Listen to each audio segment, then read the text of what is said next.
It's been 2 days. What's new from the defense? We got a lot more in. I think we're hitting that point of like saturation where this is about the biggest part of install that we've got. So we got to get better at knowing all the things that are in on the defense, make sure we're eliminating some mistakes that we're making right now. But overall, I like the effort. I think we're much further ahead than we were last year. This time we just got some stuff to clean up.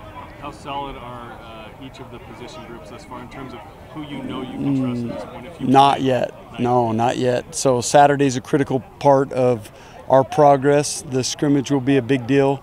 I do see some guys stepping up to solidify some depth, but we're not where we need to be yet on that. How difficult a decision is it going to be to pick guys in that safety room, got a lot of depth? Well, the safety room is going to be extremely difficult because there's a lot of depth, there's a lot of good players in there, but there's a lot of position groups like that the next, week to 10 days are going to mean a lot as far as solidifying depth charts. The other day you mentioned the strength staff and all the gains you've made there. How does that manifest itself on the field or in games with the players? Well, I'll do this every time. Calling out Coach Phyllis and our sports scientists and the rest of the strength staff. Those guys have done a phenomenal job. I think it's playing out on the field. We're more athletic right now than we were. I think we're faster and more fluid. And knock on wood, we've been healthier. So all those things are playing out the way they should with a great offseason.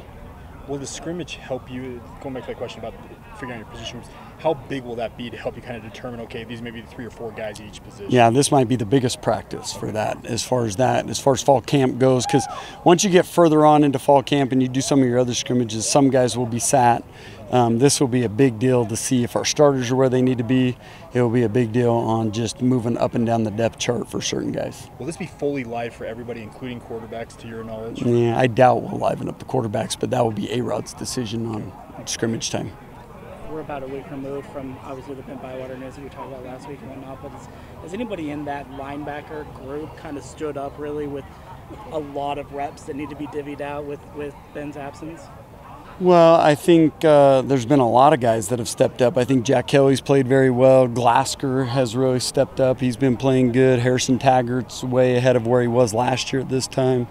Ace Kafusi has done a lot of great things. Sione Moa has done some good stuff. So sometimes I get this way, and it's unfair because you leave some guys out, but there's been a lot of Strother Bryant has done some good things. So anyway, that the first and second group I think is doing some good things, and there's going to be some 3s that are pushing to be 2s, but those are probably the ones that are standing out the most.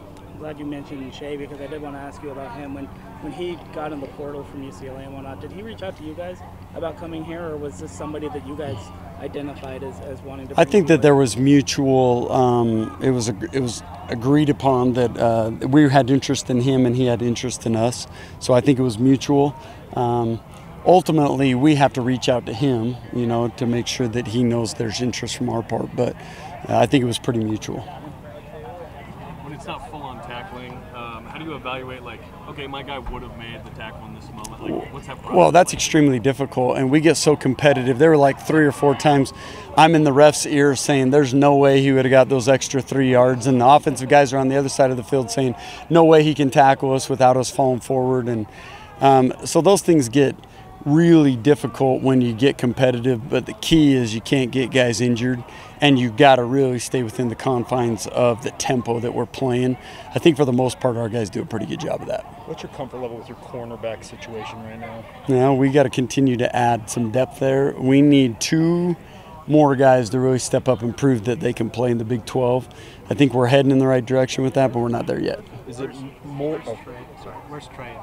Yeah, he's right there in the mix. I think Evan has really stepped up. Trey Alexander has shown some good things, but we need some guys that haven't played much for us to come along quick. And they don't have to be all Big 12 guys the first game, but they got to continue through camp to get better, and then through the first couple games to continue to make progress. From a defensive standpoint, is it important to know who the quarterback is just from a leadership standpoint for the whole team?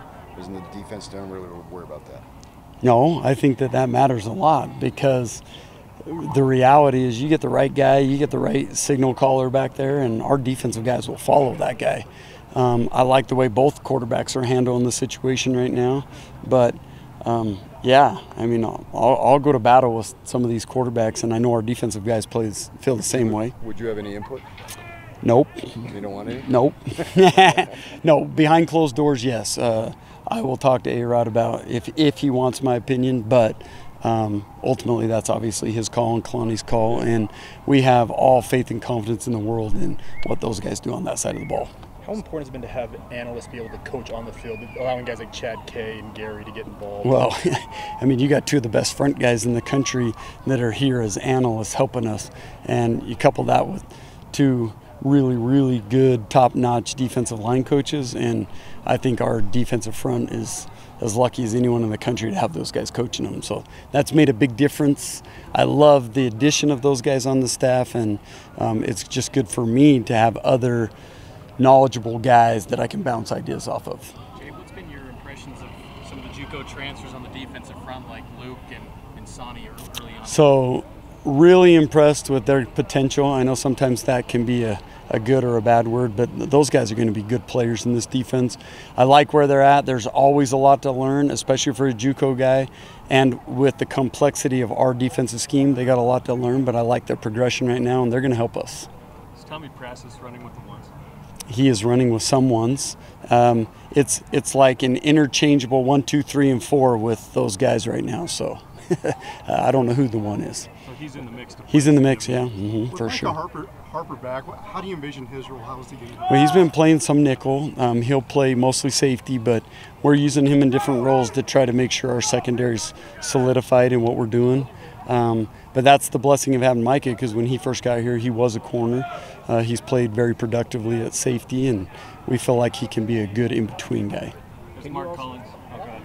Can you also move around Jacob in a number of spots? Yeah, so he's played a lot of nickel right now. We don't have him doing it, trying to get some of the other guys those reps, but that's intentional, knowing that we can always bump him back. Is Mark Collins performing how you hoped he would at this point? Mark's knee is getting better and better every day, and as I see him gain confidence in it, he will look more and more like himself, yeah. Anything else? Thanks, guys. Thanks, Coach. Appreciate you.